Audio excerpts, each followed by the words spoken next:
নমস্কার বন্ধুরা, মিঠু অ্যান্ড রিয়া কুকিংয়ে তোমাদের সকলকে স্বাগত জানিয়ে আবারও আজ হাজির হয়েছি একটা নতুন রেসিপি নিয়ে।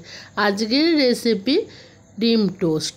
এই ডিম টোস্টটা আমরা রাস্তার ধারে রেস্টুরেন্টে বলো কিংবা ঠেলা গাড়িতে কিনে খাই, সেই একই জিনিস আমি তোমাদেরকে বানিয়ে দেখাবো। কত সহজে এটা বানিয়ে নেওয়া যায় দেখে নেওয়া যাক। চলো, তার জন্য দেখো এখানে 4 পিস পাউরুটিকে আমি লম্বা সাইজের পাউরুটিটা নিয়েছি, এটাকে কেটে নিয়েছি মাঝ বরাবর। এবার একটা ডিম নিয়ে নিলাম। ডিমের মধ্যে প্রথমেই দিয়ে দেব আমি লবণ, স্বাদ মতো লবণ দিয়ে দিলাম। আর এখানে দিয়ে দেব লঙ্কা কুচি, আর দিয়ে দেব পেঁয়াজ কুচি। এটা কিন্তু বেশি কিছুই উপকরণ লাগে না, কিন্তু সময় বিশেষে এটা আমরা বাড়িতে বানিয়ে খাওয়ারও সময় পাই না, এটা কিনে খাই বেশিরভাগ সময়। আর এটা কতটা চটজলদি করে নেওয়া যায় সেটাই তোমাদের সাথে শেয়ার করব। দেখো, ডিমটাকে ভালোভাবে চামচ দিয়ে ফেটিয়ে নিলাম। এবার একটা ফ্রাই প্যানের মধ্যে তেল দিয়ে দিলাম। তেলটা ফ্রাই প্যানের চারপাশে ভালোভাবে লাগিয়ে নিয়েছি। এবার ডিমটাকে দিয়ে দেব ফ্রাই প্যানের মধ্যে, দিয়ে ডিমটাকে ভালোভাবে চাড়িয়ে নিয়ে এলাম। ডিমটা যখন অনেকটা ভালোভাবে ভাজা হয়ে গেছে, এবার আমি এখান থেকে 2 পিস পাউরুটিকে নিয়ে একটু চেপে চেপে ডিমের মধ্যে বসিয়ে দিলাম। এই রকমভাবেই কিন্তু ঠেলা গাড়িতেও করে আর রেস্টুরেন্টেও করে। দেখো, এবার এটাকে আমি তুলে নেব। এটা খুন্তি দিয়ে একটা তুলে নিলাম। আবারও এবার ফ্রাই প্যানের মধ্যে আমি তেল দিয়ে দেব। ফ্রাই প্যানের মধ্যে তেল দিয়ে তেলটাকে ভালোভাবে চাড়িয়ে নিয়েছি। আর এবার এখানে দিয়ে দেব ডিম। ডিমটাকে দিয়েও ভালোভাবে চামচ দিয়ে চাড়িয়ে নিচ্ছি। যেহেতু পেঁয়াজ দিয়ে আছে তার জন্য একটু চামচ দিয়ে আমি চাড়িয়ে নিলাম।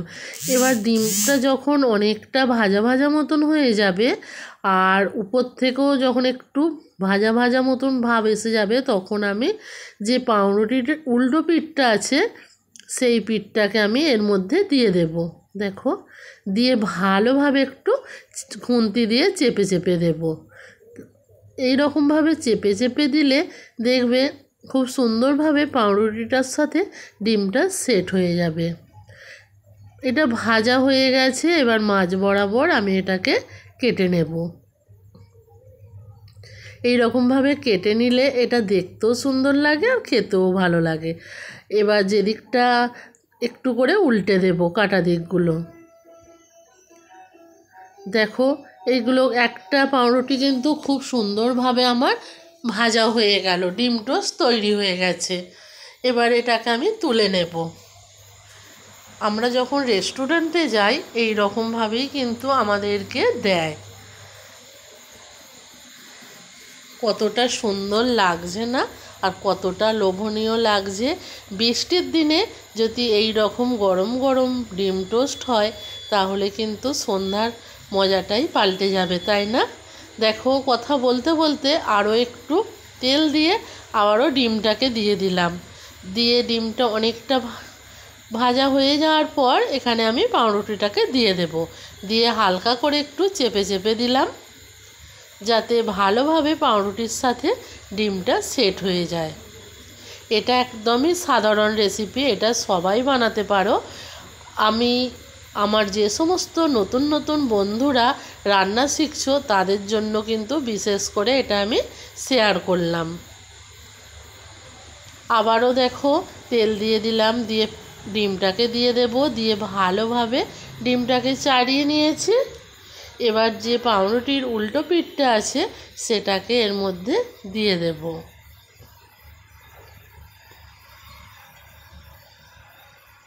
উল্টো পিঠটাকে এর মধ্যে চাপিয়ে দিচ্ছে, দিয়ে ভালোভাবে এটাকে চেপে চেপে দেব। আজকের রেসিপিটা তোমাদের কেমন লাগছে অবশ্যই কিন্তু কমেন্ট করে জানাবে বন্ধুরা। আর তোমরা কে কেমনভাবে এই ডিম টোস্টটা বানাও সেটাও কিন্তু কমেন্ট করে জানাবে। দেখো, এটাকেও মাঝ বরাবর কেটে দিলাম, দিয়ে আবারও এই সাইডটাকে উল্টে দেব যাতে সাইডটা ভালোভাবে ভাজা হয়ে যায়।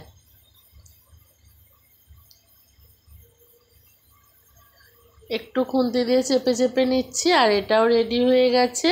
এবার এটাকেও আমি তুলে নেব। দেখো কতটা সুন্দর লাগছে আর কতটা লোভনীয় লাগছে না এই ডিম টোস্ট। আজকের রেসিপিটা যদি ভালো লাগে অবশ্যই কিন্তু কমেন্ট করে জানাবে বন্ধুরা। এবার চলো এবার আমরা সার্ভ করে নিই। আমরা যখন রেস্টুরেন্টে খাই যেভাবে আমাদেরকে সার্ভ করে, আমিও সেই রকম ফিলিংস আনার জন্য সেই রকমভাবেই একটা স্টিলের প্লেটের মধ্যে এটাকে সার্ভ করছি। আর দেখো এটাকে একটা ছুরি দিয়ে কেটে দেব। এই রকমভাবেই কিন্তু ডিম টোস্ট আমাদেরকে কেটে দেয়।